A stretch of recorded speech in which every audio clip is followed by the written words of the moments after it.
Hello, ladies and gentlemen. I'm Caphriel, and this is Castlevania 4, Super Castlevania 4, Stage 2, as played by Morn.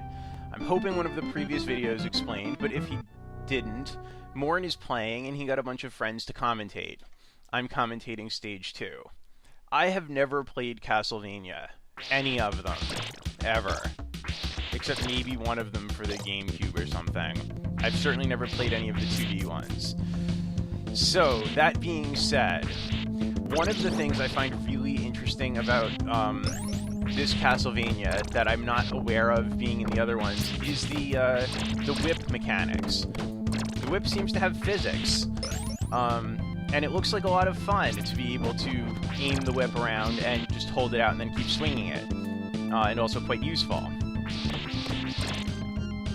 Other than that, Morn has mentioned that the sub-weapon balance, especially compared to the whip balance, is pretty terrible.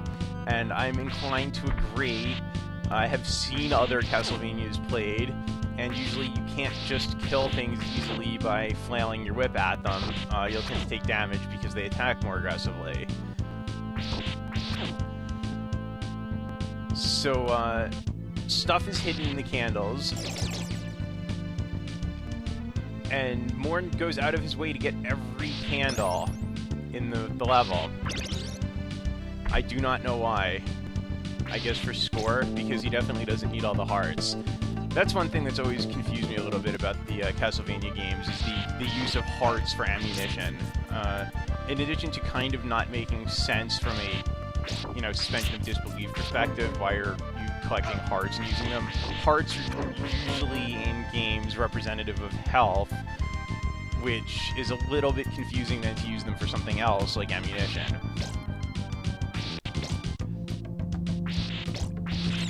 When I originally watched this, I thought that falling into the water would immediately kill the player, but later it turns out that it doesn't. You kind of sink slowly through the surface of the lily pads, which is a nice touch, but it does make things a little bit easier than they otherwise could have been, and I would have expected the game to be much harder for a Super Nintendo game. More in there trying to get the frog by dropping the whip through the elevator, but it didn't get it.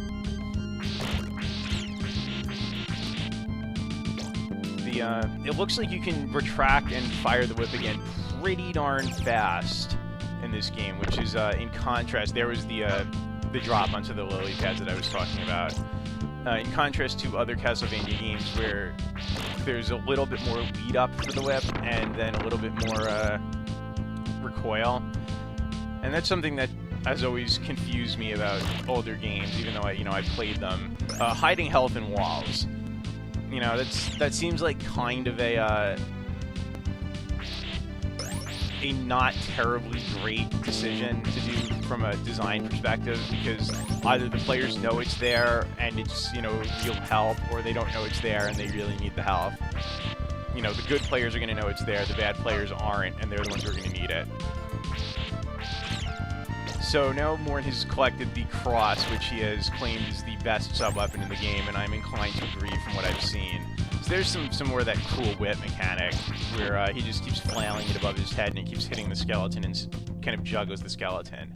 And this is the boss of the level, which I think is some kind of Medusa or something, given the snakes around its head and around that it's throwing and setting free to crawl, but Morn makes short work of it with a combination of the cross and whip, which gets to the river section,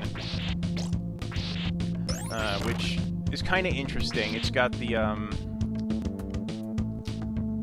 running water, which provides momentum to the player in whichever way it's currently running, and it can run uphill, which is fascinating. I'm not really sure how Dracula managed that one, but props to him for violating physics in every fashion. It does seem to switch depending on where you are rather than time, but I'm not totally sure about that one. But it does seem to switch in such a way as to make the player more likely to hit the somewhat hard to see spikes in the floor, which is the kind of evilness I would expect from a Castlevania game. And you can see there that the whip is definitely weaker when you're just flailing it around. Okay, so Morn in the comments for this video mentioned that he missed a hidden 1-up.